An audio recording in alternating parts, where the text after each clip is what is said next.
Assalamualaikum warahmatullahi wabarakatuh. Waalaikumsalam warahmatullahi wabarakatuh. Alhamdulillahirabbil alamin wassalatu wassalamu ala asrofil anbiya'i wal mursalin wa ala alihi wa sahbihi ajmain. Allahumma shalli ala sayyidina Muhammad wa ala ali sayyidina Muhammad. Salam sejahtera untuk kita semua, salam persahabatan, salam persaudaraan. Kali ini kita berjumpa dengan salah satu mahasiswa yang berprestasi dari Institut Agama Islam Negeri Bengkulu. Beliau ini adalah Duta Bahasa Provinsi Bengkulu, Duta Genre Institut Agama Islam Negeri Bengkulu, dan sebagai mahasiswa berprestasi di ilmu Al-Quran dan tafsir. Nah, di sini kita akan berbincang-bincang mengenai organisasi, mengenai apa sih pentingnya organisasi. Nah, kemarin kan sudah saya jelaskan ada 3 tips kunci mahasiswa. Yang pertama organisasi, yang kedua membaca. Jadi mungkin yang lebih lanjutnya akan dijelaskan oleh beliau ini. Langsung aja, kita langsung perkenalan aja. Silakan. Baik, assalamualaikum warahmatullahi wabarakatuh. Perkenalkan, nama saya Andika Saputra. Saya merupakan mahasiswa Institut Agama Islam Negeri Bengkulu. Namun saya ingin meluruskan sedikit bahwa yang beliau sampaikan tadi, saya bukan mahasiswa yang berprestasi, tapi mungkin saya bisa memberikan motivasi-motivasi kepada kita semua untuk terus produktif selagi menjadi mahasiswa, karena waktu yang sangat bermanfaat yang bisa kita gunakan sebelum nanti setelah kita menyelesaikan kuliah, kita akan banyak deadline yang akan kita kerjakan, yaitu mungkin bekerja ataupun juga ya banyak hal. Untuk yang sekarang kita masih diberikan kesempatan belajar dan kesempatan untuk terus produktif menghasilkan karya-karya selama menjadi mahasiswa. Apalagi sekarang kita dirumahkan, artinya dalam keadaan pandemik COVID-19 kita harus menghadapi untuk tidak bertemu, atau jika bertemu kita harus physical distancing dan social distancing. Ya, oke, saudara. Di sini saya menanyakan dan mengungkit kunci yang saya berikan kemarin. Nah, yang pertama yang saya mau tanyakan ya, bagaimana menjadi mahasiswa yang tidak apatis terhadap organisasi. Nah, dan yang kedua, saudara, tolong tips-tipsnya bagaimana menjadi mahasiswa yang kreatif, produktif, dan optimis. Nah, tolong dijelaskan. Mungkin, ayo, saudara, silakan. Baik, sebetulnya sebagai seorang mahasiswa kita memang tidak hanya fokus kepada kuliah akademik, apalagi kalau hanya kita sekedar mengejar nilai berupa IPK dan juga mengejar bagaimana agar administrasi kuliah itu lebih baik. Sebenarnya itu aspek yang penting, tapi tidak terlalu penting. Bagaimana ketika kita menjadi seorang mahasiswa, kita harus menghabiskan waktu kita seproduktif mungkin, sekreatif mungkin, agar bisa menghasilkan karya yang bisa bermanfaat untuk orang lain nantinya. Betul sekali. Nah, jadi selama menjadi mahasiswa kita juga harus aktif di organisasi. Itu merupakan sebuah kewajiban, minimal satu organisasi.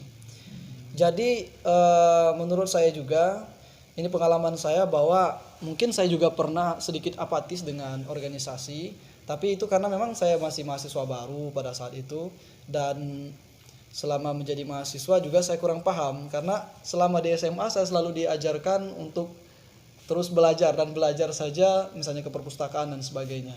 Ketika sudah menjadi mahasiswa tentunya kita tidak harus lagi berhubungan dengan buku-buku semata. Belajar dan berhubungan dengan buku itu sangat fundamental dan penting, tetapi kita harus bisa menyeimbangkan. Saya pernah ingat kata Dr. Fahrur saya lupa nama beliau, tapi beliau tuh dosen filsafat yang luar biasa. Beliau mengatakan antara mahasiswa aktivis dengan kutu buku. Jadi tidak bisa dipisahkan antara mahasiswa aktivis dengan kutu buku. Kalau Anda sebagai seorang mahasiswa aktivis, tanpa Anda harus suka membaca buku, suka menganalisis, suka mempelajari sesuatu hal yang berbentuk analisis data, maka Anda tidak akan tahu nanti ketika Anda harus beraksi, misalnya berdemonstrasi mengenai kebijakan-kebijakan kepemimpinan di Indonesia atau kepemimpinan negeri ini yang kita tidak mengerti apa sebenarnya masalahnya. Karena kita tidak suka dengan menganalisis, dengan mempelajarinya. Kita hanya akan terikut senior-senior kita. Senior-senior kita akan mengatakan bahwa saat ini Indonesia sedang dilanda masalah. Masalahnya apa? Kita harus juga kritis untuk itu. Nah, namun sebagai seorang mahasiswa juga kita tidak hanya bisa menjadi seorang kutu buku saja. Misalnya hanya sekedar ke perpustakaan, hanya sekedar belajar. Kita nggak akan pernah menjadi orang yang istilahnya kita hanya mementingkan diri kita sendiri, dan juga kita tidak bisa hanya sekedar menjadi mahasiswa kutu buku. Hanya sekedar ke perpustakaan, belajar, mengejar nilai dan sebagainya. Karena dalam organisasi juga kita bisa bertemu dengan orang-orang hebat yang akan memperkenalkan kita di luar di jangkauan yang lebih luas. Kalau saya sebetulnya tidak aktif di kampus ya, di dalam kampus. Karena mungkin saya ingin lebih mencari sesuatu yang di luar. Karena kalau di kampus kan kita bisa mendapatkannya, teman kita banyak di dalam kampus dan kita bisa bertanya dengan mereka, kita bisa berdiskusi dengan mereka. Tapi ketika di luar, saya akan berdiskusi atau berorientasi dengan orang-orang yang berbeda latar belakang, berbeda kultural. Seperti kalau saya kan mahasiswa IAIN gitu ya. Kalau saya berada di forum, sepertinya saya forum forum genre. Saya di sana bertemu dengan mahasiswa Poltekkes, mahasiswa Universitas Bengkulu, mahasiswa UMB dan lain sebagainya. Dan juga saya bisa mengetahui sejauh mana perkembangan anak-anak SMA. Ternyata ketika saya berada di Duta Genre ataupun di forum genre Bengkulu, ternyata kualitas saya tidak ada artinya di sana. Saya hanya sekedar mahasiswa yang biasa saja di sana. Karena mereka juga mungkin SMA-nya karena di kota, kalau saya itu di dusun, jadi berbeda kultural belajar. Mereka sangat cerdas, mereka pintar. Jadi kadang saya belajar dengan mereka walaupun mereka anak SMA. Nah, itu adalah satu hal paradigma yang luar biasa menurut saya, di mana kita nggak bisa merasa hebat ketika kita sudah berada di puncak yang sedikit tinggi misalnya. Karena akan ada kita nggak pernah tahu bahwasannya banyak orang yang hebat itu tidak ditempa juga di pendidikan tinggi juga bisa gitu kan. Tergantung dengan dia harus berorientasi kemana dulu gitu kan. Nah, jadi menjadi mahasiswa aktivis itu penting ya kan. Walaupun ya kita juga harus tetap produktif di dalam perkuliahan, tapi kita juga harus menjadi seorang mahasiswa aktivis dan terus berprogres karena berbeda dengan kita belajar di kampus dengan belajar di organisasi. Kalau di kampus kita hanya akan diajarkan teori. Kalaupun motivasi dari dosen itu paling sedikit.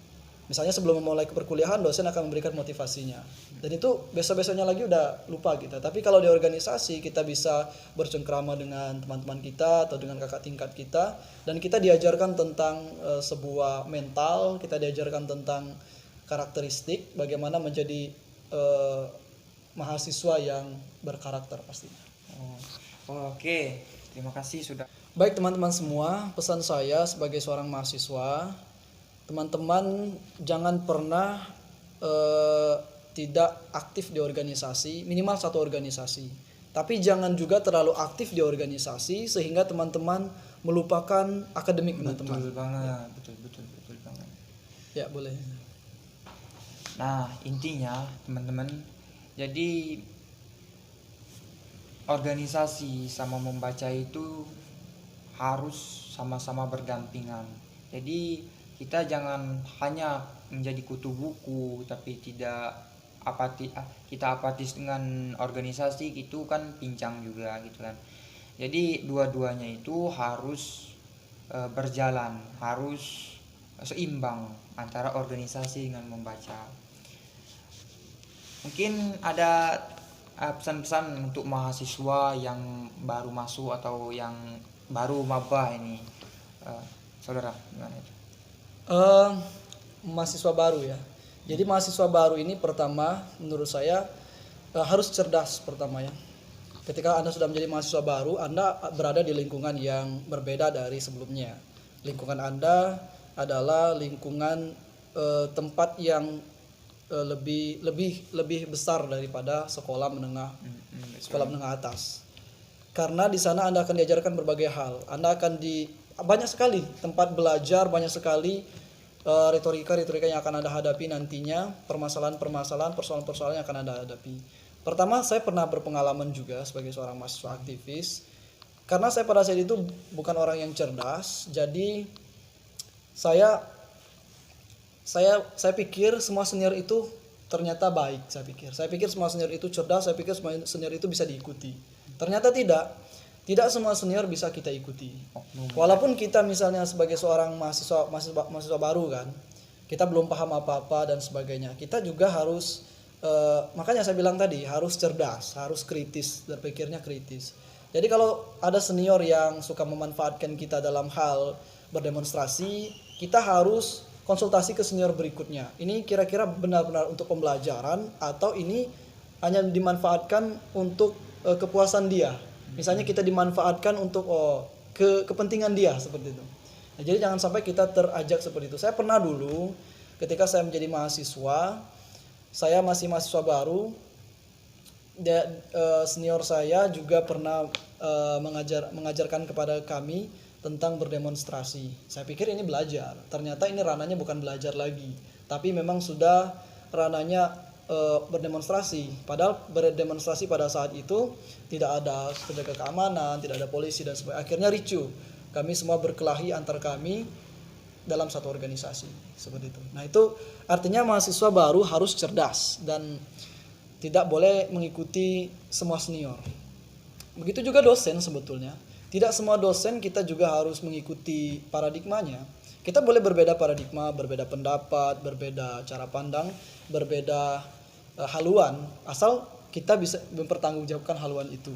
Dan kita bisa artinya menurut kita baik dan kita bisa berkonsultasi dengan yang lain juga, bahwa berarti kita bisa artinya paradigma kita bisa dipertanggungjawabkan dan tentunya juga harus punya etika. Tapi Betul. kalau misalnya kita berbicara dengan dosen, ini nggak sesuai dengan paradigma saya, kita nggak boleh, ini nggak sesuai dan sebagainya, kita nggak boleh harus melakukannya secara langsung, tapi kita bisa dengan adab dan etika, karena etika itu yang paling penting, adab itu yang paling nomor satu menurut saya.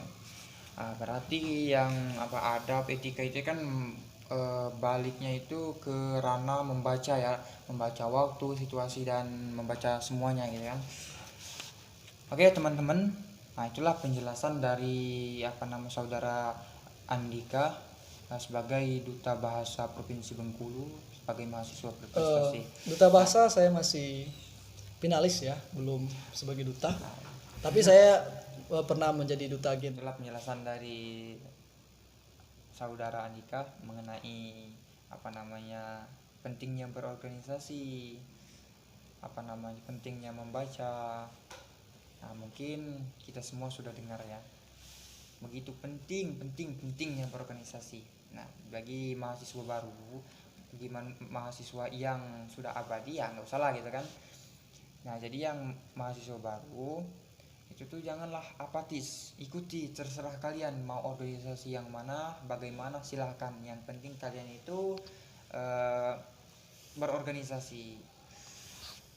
Nah, jadi saudara, nah sekarang kita kan lagi di masanya pandemi COVID-19 ya. yang mana bukan hanya kita yang melanda, tetapi dunia yang berduka. Jadi menurut saudara bagaimana kita menghadapinya agar kreatif, produktif maupun optimis gitu kan terhadap diri kita, keluarga kita maupun kerabat-kerabat kita yang lain. Sekarang kita memang sedang menghadapi wabah pandemi COVID-19 yang melanda dunia. Saya nggak tahu asal mulanya dari mana, tapi berita pertama kali itu dari Cina, dari Cina lah pokoknya. Cina. Saya nggak tahu ini buatan manusia atau Wuhan. memang benar-benar keluar dari habitatnya sehingga menyerang manusia. Tapi yang pasti adalah kita walaupun dalam keadaan seperti ini, dalam keadaan musibah COVID-19, di mana kita harus mengikuti anjuran pemerintah untuk physical distancing, social distancing, kemudian juga harus meliburkan beberapa aktivitas dan aktivitasnya harus di rumah. Sebenarnya ini merupakan tantangan kita, di mana sebagai seorang pemuda kita itu memang sudah diajarkan bagaimana sebenarnya harus adaptasi dengan perubahan. Salah satu perubahan kita adalah menjadi mahasiswa yang bisa memanfaatkan diri di tengah kita harus tidak bertemu dengan saudara kita, tidak harus bertemu dengan teman-teman kita, dosen misalnya, guru-guru kita dan sebagainya. Lalu bagaimana kita menghadapi ini semua? Ya, sebagai seorang mahasiswa kita harus produktif. Jangan sampai kita malah memanfaatkan ini untuk bersantai dan bersenang-senang nggak jelas. Malah kita tidak mau belajar lagi, tidak mau membantu orang tua misalnya kalau kita pulang ke dusun. Malah kita hura-hura nggak jelas, seakan-akan kita memang bebas gitu. Tidak. Tapi dengan pandemi COVID-19 ini kita harus banyak belajar bahwasannya kita harus menjaga kesehatan kita yang pertama. Karena begini, mahasiswa ini kan kebanyakan kalau mahasiswa perantau yang ngekos itu biasanya kebiasaannya nggak sehat. Jogging nggak pernah, olahraga nggak pernah banget, gitu kan. betul. Kemudian ya hobinya main handphone dan rebahan. Tidur, gitu. berbaring. Ya kita harus memanfaatkan untuk terus mungkin harus berolahraga, kita harus cuci tangan, rajin cuci tangan, mandi dan sebagainya gitu kan. Kemudian stay produktif. Sebenarnya kalau berbicara tentang mahasiswa tadi, kita juga bagian dari mahasiswa kutu buku ya. Sebagai mahasiswa kita juga nggak bisa lepas dari yang namanya buku. Betul. Bukan hanya sekedar kita berorientasi di organisasi saja, kita harus berorientasi dengan buku-buku kita. Karena kita nanti setelah tamat kita harus menghasilkan karya ilmiah berupa penelitian-penelitian yang nanti akan berujung kepada skripsi. Betul. Nah, maka kita harus bisa memanfaatkan waktu untuk terus belajar, membaca buku dan sebagainya.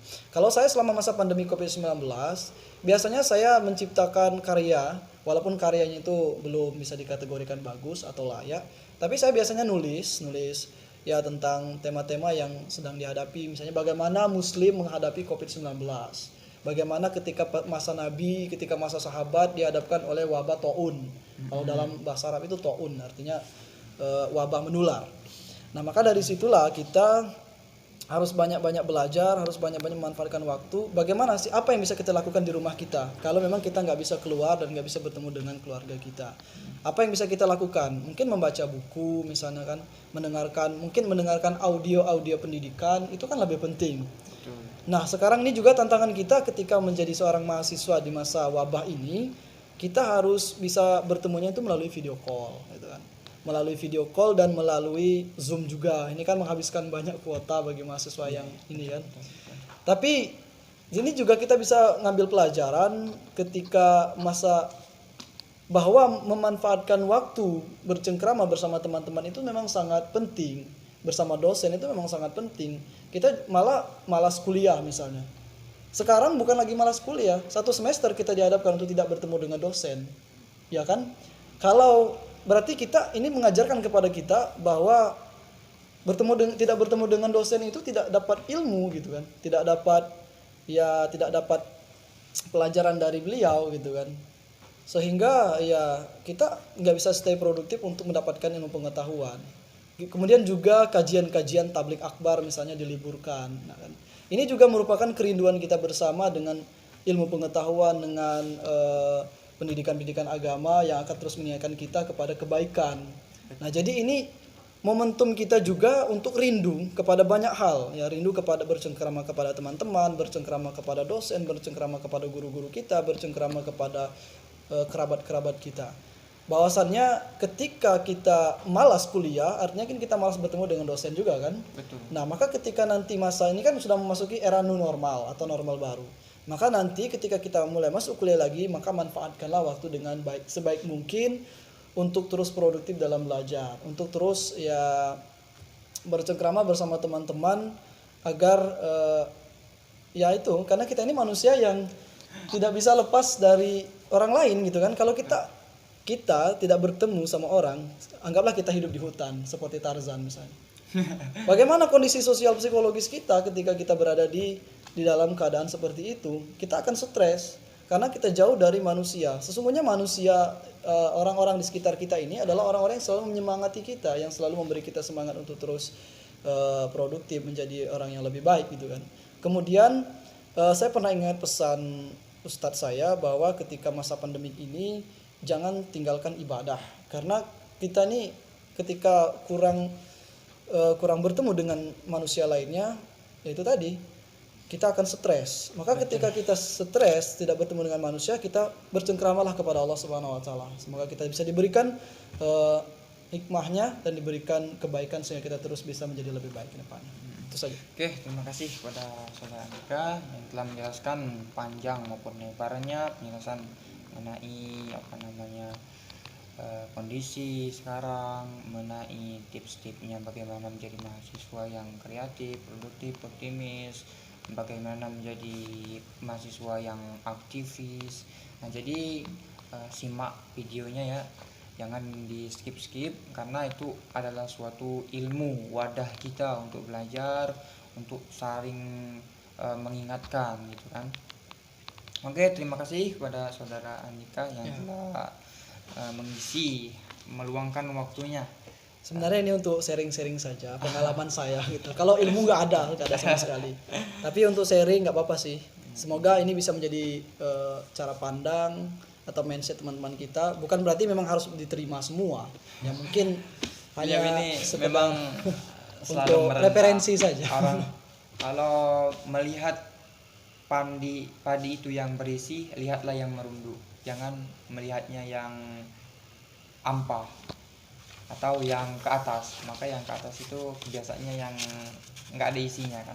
Bisa dibuktikan, bisa difilosofikan, bisa dibuktikan secara ilmiah. Padi yang merunduk seperti ini, nah, maka dia itu yang berisi. Nah, kalau seperti ini, biasakan sini. Nah, dia itu bisa dibuktikan secara ilmiah. No, ilmu itu kurang. Berarti ya, inilah sharing kita hari ini. Kalau ada kesalahan mohon diperbaiki. Kami akhiri. Wassalamualaikum.